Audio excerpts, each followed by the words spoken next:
Bonsoir à tous, bonsoir Samuel. Bonsoir Marie. Ravi de vous retrouver pour ce rendez-vous avec l'actualité locale au programme de ce jeudi 23 janvier. La loi sur le non-cumul des mandats a finalement été adoptée hier à l'Assemblée nationale. Les sous-traitants d'Airbus se mobilisent pour essayer de sauver leurs emplois et les lycéens s'affrontent dans un concours d'éloquence. La loi sur le non-cumul des mandats a été définitivement adoptée hier à l'Assemblée nationale. Il sera désormais impossible de cumuler des fonctions exécutives locales avec un mandat de député ou de sénateur. Actuellement, 60% des parlementaires sont concernés. Ils devront donc faire des choix dès 2017. Explication avec le rapporteur du texte, le député socialiste Christophe Borgel, dans ce reportage de Pascal Solaire. Lorsque la loi sur le non-cumul des mandats s'appliquera en 2017, les députés, sénateurs, députés européens ne pourront plus exercer en même temps un mandat parlementaire et une fonction exécutive locale. C'est-à-dire qu'ils ne pourront plus être maires, adjoints, présidents ou vice-présidents d'intercommunalités, de conseils départemental ou régional. Ils pourront en revanche continuer à être conseillers municipaux, départementaux ou régionaux. On n'arrête pas dans la Ve République de se plaindre que le Parlement ne joue pas un rôle assez important. Mais en même temps, près des 2/3 des parlementaires passent la moitié de leur semaine à faire autre chose que d'être parlementaires. Peut-être que ceci explique cela, si je puis dire, au-delà de la Constitution elle-même. Dorénavant, les parlementaires exerceront leur métier à temps plein et il y a de quoi faire. L'article 24 de la Constitution stipule que non seulement nous faisons la loi, nous la votons, mais nous sommes censés en évaluer les effets et contrôler l'activité du gouvernement. Il y a largement de quoi occuper toute une semaine. Cette loi doit favoriser également le rajeunissement et le renouvellement des figures politiques. Selon un article publié sur le site de France Info lundi dernier, aucun parti n'apparaît comme véritablement vertueux. Tous dépassent les 50% de cumulards. À une exception près, les écologistes, seuls 10% des parlementaires ont un mandat exécutif local.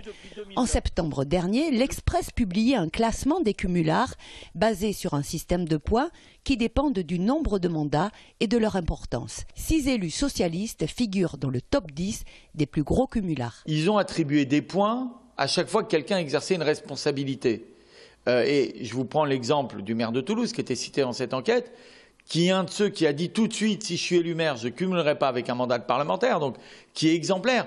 Dans un département où aucun parlementaire socialiste, et nous en avons de nombreux, vous le savez, tant chez les députés que chez les sénateurs, ne cumule avec un mandat exécutif local. C'est-à-dire qu'ici, en Haute-Garonne, on s'est déjà appliqué la loi. En attribuant des points à chaque fois qu'un élu a des responsabilités supplémentaires, de façon factice, on donne le sentiment que les gens cumulent. Mais aujourd'hui, que le maire de Toulouse, par exemple, soit président de la communauté urbaine, de la métropole demain, c'est non seulement possible quand on regarde la loi, mais c'est indispensable quand on pense à l'avenir de la métropole toulousaine.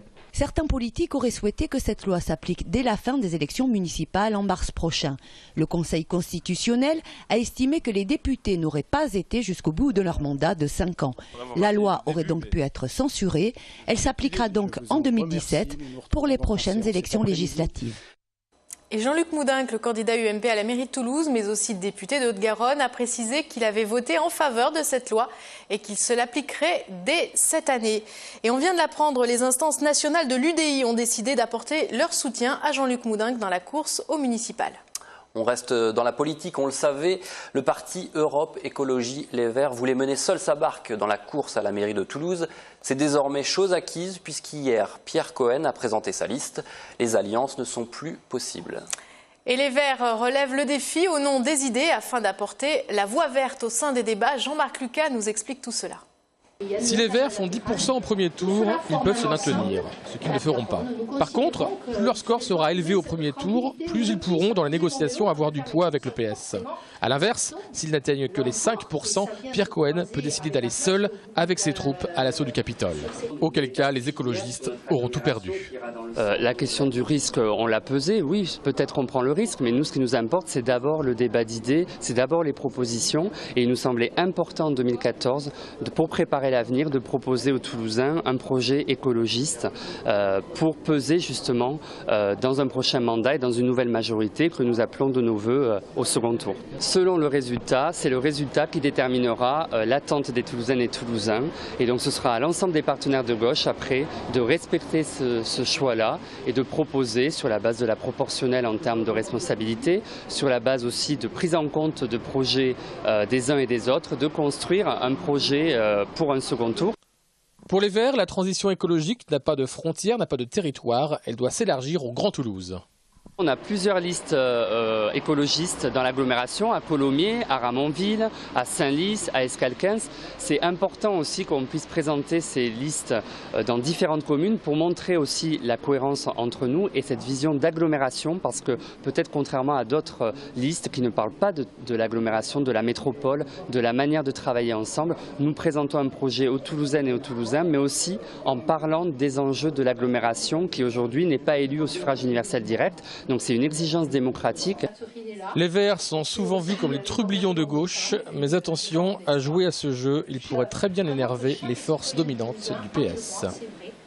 Les sous-traitants du bureau d'études d'Airbus tractés tôt ce matin devant l'entrée principale de l'avionneur. Ils veulent sensibiliser au plan de suppression de postes annoncé fin 2013 qui doit lourdement les impacter. Ils estiment que sur les 7500 postes de sous-traitants, 3 à 5000 pourraient être supprimés dans les 2 prochaines années. On écoute Robert Hamad de la société Sogeti High-Tech et Xavier Petraki d'Airbus au micro de Sophie Voinis. Thomas Sanders ne s'engage pas, lui, il n'y a pas de programme majeur parce que l'objectif de Thomas Sanders c'est de faire des économies pour augmenter la profitabilité, pour le faire passer de 6% à 10%, ce qui assurera un niveau de dividendes suffisant aux actionnaires. Donc c'est vraiment un message pour les actionnaires qui sont rentrés au niveau d'Airbus, la nouvelle gouvernance, depuis l'an dernier, quoi. Au niveau de notre direction, on a longtemps minimisé les chiffres. On arrive aujourd'hui au même chiffre que ce que nous on annonce, c'est-à-dire 5000 postes supprimés sur la sous-traitance. Mais par contre, l'impact sur notre société, nous, on est toujours à une centaine de personnes. Alors qu'on est 85% de notre chiffre d'affaires se fait avec le bureau d'études Airbus. Donc nous, on pense qu'il y a un décalage entre l'impact, enfin l'annonce d'Airbus et l'impact sur notre société. Apparemment, il y a des programmes qui sont dans les cartons. La question, c'est est-ce qu'ils vont être sortis. Alors, c'est une bonne nouvelle, ça. Ah ben oui, sauf qu'il faut amener la direction d'Airbus à sortir ses programmes, quoi. Oui, il faut sortir les projets des tiroirs, il y en a plein. Et je crois qu'aujourd'hui, il faut demander à Airbus, à la direction d'Airbus, de consacrer du temps, de l'énergie à continuer à faire du développement et le faire aussi avec ces sociétés qui sont sur Midi-Pyrénées. Dans le bureau d'études, il y a eu pas mal de sous-traitants qui ont été remerciés juste avant Noël. Donc là, il y a eu des fortes émotions, y compris la manière dont ça s'est fait, c'est pas vraiment agréable. Et donc il y a certains salariés d'Airbus qui sont très conscients de ces choses-là, puisqu'ils vont être obligés, il y a de la réinternalisation de charges dans les bureaux d'études. Il y a des métiers qui avaient disparu au sein du bureau d'études qui vont peut-être revenir, on ne sait pas sous quelle forme. Donc il y a beaucoup de difficultés à savoir comment ça va, les conséquences qu'il va y avoir réelles dans la réorganisation du bureau d'études face à ça. Aujourd'hui, on ne peut plus sortir un avion sans l'utilisation des sous-traitants, des salariés sous-traitants. Et quand on voit que la direction d'Airbus a annoncé donc 3000 suppressions de postes en 3 ans, ben ça fait un peu froid dans le dos. Donc on est sur une réduction de charges d'engineering et aujourd'hui on ne peut pas accepter ça. Donc je crois que ce qu'il faut dire aux salariés d'Airbus, comme d'ailleurs aux salariés sous-traitants, c'est qu'on a un destin lié dans l'évolution de l'aéronautique, la production des avions. Il n'y a plus d'avions à faire pendant 20 ans au niveau des nouveaux programmes, donc ça pose un problème et il faut qu'il y ait aujourd'hui la direction d'Airbus qui réfléchisse à un transfert de métier de l'engineering vers le support production et surtout qu'on garde le savoir-faire des sous-traitants en matière d'engineering pour préparer les futurs programmes. Un avis aux voyageurs, la CGT Air France appelle les salariés à débrayer et manifester demain pour la défense des emplois au sein du groupe. Le syndicat espère ainsi obliger la direction à revoir son plan de suppression des postes. Et à Toulouse-Blagnac, le trafic risque d'être perturbé entre 4h30 et 7h demain matin. Attention donc. On vous l'annonçait hier, le deuxième A400M livré à l'armée française a été baptisée Ville de Toulouse, en présence de Kader Arif, le ministre délégué aux anciens combattants, et Pierre Cohen, le maire de Toulouse, sur le site d'Airbus Delivery Center. Marlène Canal nous présente cet appareil. C'est officiel depuis hier, le deuxième A400M Atlas français de l'armée de l'air porte le nom et les couleurs de Toulouse, la capitale française de l'aéronautique et de l'espace. Avec ses 45 mètres 10 de longueur et ses 42 mètres 40 d'envergure, l'appareil peut parcourir près de 8700 km de distance sans escale et peut transporter jusqu'à 21 tonnes de matériel.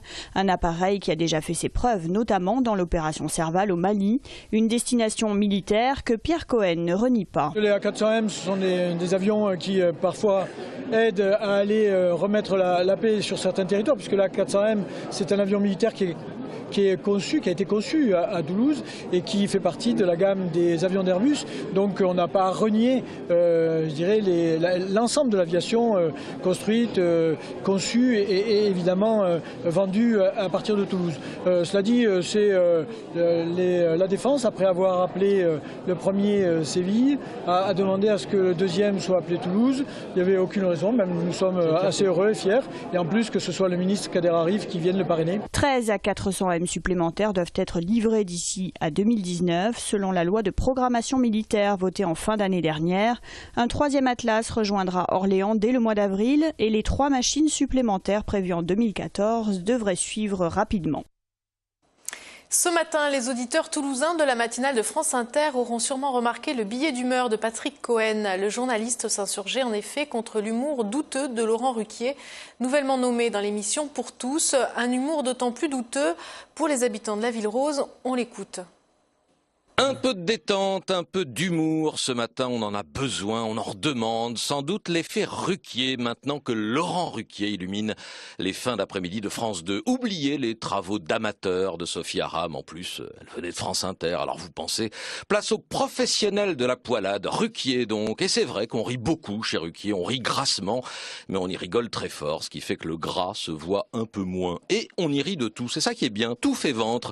D'ailleurs le nec plus ultra pour un comique, c'est d'arriver à mélanger dans un même sketch plusieurs sujets d'actualité. Julie Gaillet, François Hollande, l'avortement, Dieudonné, François Hollande, Julie Gaillet, Mohamed Merah. Non, ils ont fait la blague sur un tueur d'enfants? Oui, ils l'ont fait. Moi, président de la République, je suis pour l'IVG. Interruption de Valérie pour Gaillet. En plus, prendre un scooter pour aller tirer, j'ai rien inventé, Mohamed Merah le faisait déjà.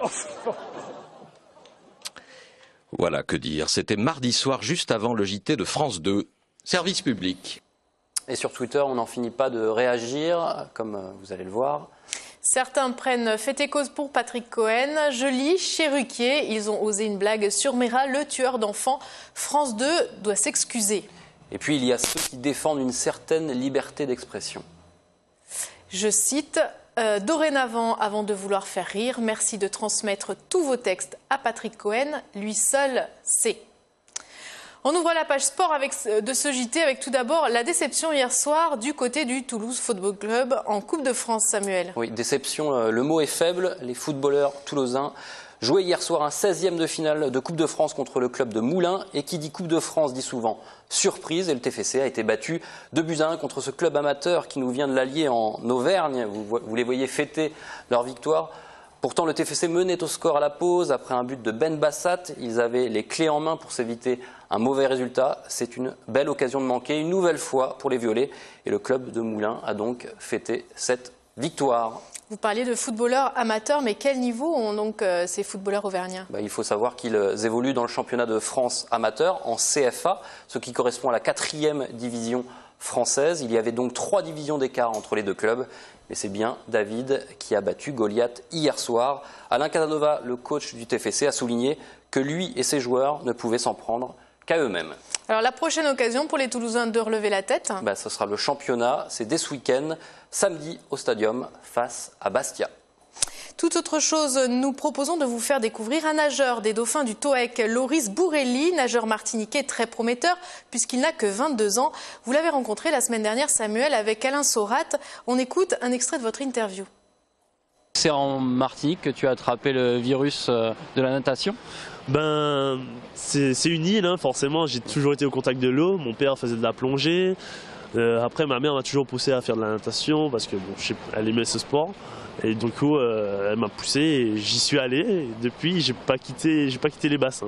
On vient te voir, c'est une période de préparation en ce moment. Hein. Tu prépares les championnats de France en grand bassin de Chartres, c'est ça? Oui, c'est ça. Ouais. Nous sommes en pleine période de charge ces temps-ci. Comme vous pouvez le voir, il y a mon groupe qui s'entraîne très dur ces temps-ci. On passe beaucoup de temps dans l'eau. On fait 8h, 11h30 et 16h, 18h30, 19h, ça dépend. Tous les jours? Tous les jours, oui, exactement. Ouais. Même le samedi, il n'y a pas de week-end, que le dimanche. Et voilà, donc on nage beaucoup pour se préparer pour les championnats de France qui arrivent en avril bientôt. Est-ce qu'il y a toujours une notion de plaisir finalement à s'entraîner? Ben, je dirais qu'il y a toujours du plaisir. Enfin, le plaisir, on ne le trouve pas de la même façon. Même si j'ai mal, hein, bon, on a toujours mal à l'entraînement tous les jours, à la muscu, à l'entraînement. C'est de dépasser ses limites. Et une fois qu'on a réussi à dépasser ce petit cap, ben, c'est du plaisir, oui. Enfin, moi, je le prends comme plaisir. Oui. Tu as des objectifs élevés, on imagine. Tu es dans une période de montée en puissance? Ben, je l'espère, comme je l'ai prouvé l'année dernière au championnat du monde en intégrant la finale du relais au 4x200 nage libre. Ben, je suis le jeune de l'équipe, mais qui fait son petit bonhomme de chemin au fur et à mesure. Donc j'espère que cette année sera dans la continuité de l'année dernière. C'est un jeune homme qui a la tête bien sur les épaules. Hein. Oui, en parallèle de la natation, il poursuit ses études de commerce à la Toulouse Business School. Il m'a confié qu'il se voyait bien plus tard dans le marketing. À seulement 22 ans, je le rappelle, Loris a déjà participé aux Jeux Olympiques de Londres en 2012 dans le relais 4x200 mètres nage libre. Un garçon plein d'avenir qui s'entraîne donc à Toulouse. L'interview complète de ce nageur sera à découvrir prochainement dans Côté Sport. Cette émission est diffusée chaque vendredi dès 19h40. Merci Samuel. C'était aujourd'hui la finale du 6e concours d'éloquence, un concours ouvert aux élèves de classe de seconde, des lycées généraux, technologiques ou professionnels de toute la région. Les lycéens s'affrontant par des plaidoiries de 5 minutes sur la thématique des droits de la terre. Jérôme Bollock s'est rendu à l'amphi d'Espax à la fac de droit. Marie et Ched sont les deux grandes gagnantes du concours d'éloquence de cette année. Marie et sa classe ont choisi l'humour pour défendre les droits de la terre. Oui, on a voulu faire quelque chose d'original et justement jouer sur l'ironie, la provocation pour attirer l'attention de ceux qui nous regardaient. Je ne vais pas vous cacher plus longtemps que je préférerais être en train de bronzer au bord de ma piscine à Las Vegas plutôt que d'être ici à débattre sur les droits de la terre. Moi, maître de la terre, je roule avec mon 4x4, je profite du système capitaliste. L'argent est mon Dieu.